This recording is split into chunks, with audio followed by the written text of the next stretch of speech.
જોયા તો હશે પણ તો ખાધા નહીં હોય હો.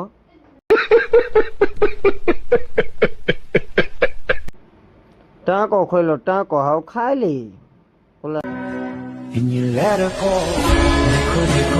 સાઈડ ઉપર પૂગ્યા ને, સાઈડ ઉપર લાઈન હતી મોટી એ પડીએ પૂગીને ગાડી માંડીને પછી પડીએ ત્યારે જ કરી દીધું ચાલુ ભરવાનું.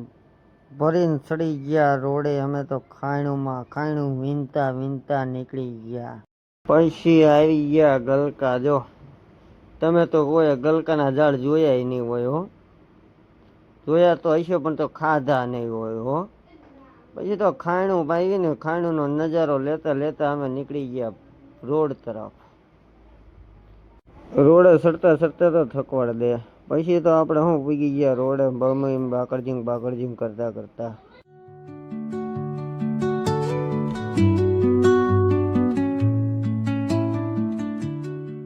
પછી તો પુગાડી દીધી ભગતના ગામ. તા તો ટેલેરિયા વાળો સામે આવ્યો રમાડતો. પછી તો ગાડીને લાગી છે ભૂખ. કાંઈ વાંધો નહીં, હાલ મેં કે તને થોડોક પેટનો ખાડો તારો પુરાઈ લઉં.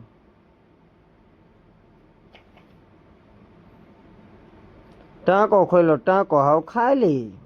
ઓલાને મેં કીધું 120 લીટર નાખી દે ભાઈ. સર્કલ માથે હતો, આખો સર્કલ ભરેલું હતું તરબૂચનું. પછી આવી ગયો અમારે ખનીજનો કેમ્પ. અહીંયા તો અમારે ફરજિયાત ઊભું રહેવું પડે. નો ઉભા રહીને તો વાંહે આવે મારા બેટા.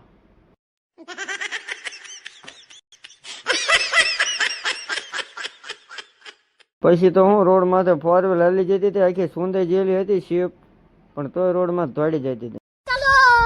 પછી તો બગોદરા પૂગ્યા હતા તો અડધા રોડમાં જ ઘેટા હાલ્યા જતા હતા. આવડા ટેક્સ ભરે છે કે અમે ટેક્સ ભરીને હાલવી છે કઈ ખબર નથી પડતી હો.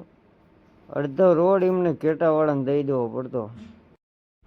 સમજી વિચારીને થોડાક ઘેટા હાલતા હોય ને તો બધાનું હાલ્યું જાય. એમનું હાલે ને આપણું હાલે, પણ આ તો બધા હારે જ હાલે.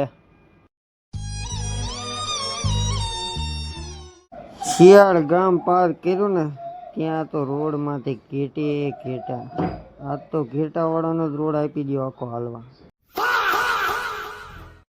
પછી તો સાઈડ ઉપર પૂગ્યા ને, સાઈડ ઉપર લાઈન હતી મોટી એ.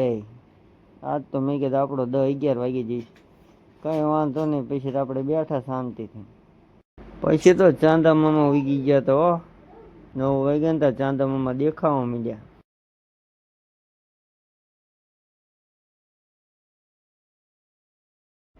પછી તો આપણી ગાડી ખાલી થઈ જઈ હતી. પછી તો આપણે આખા રોડમાંથી હોર્ન મારતા હાલ્યા આવ્યા.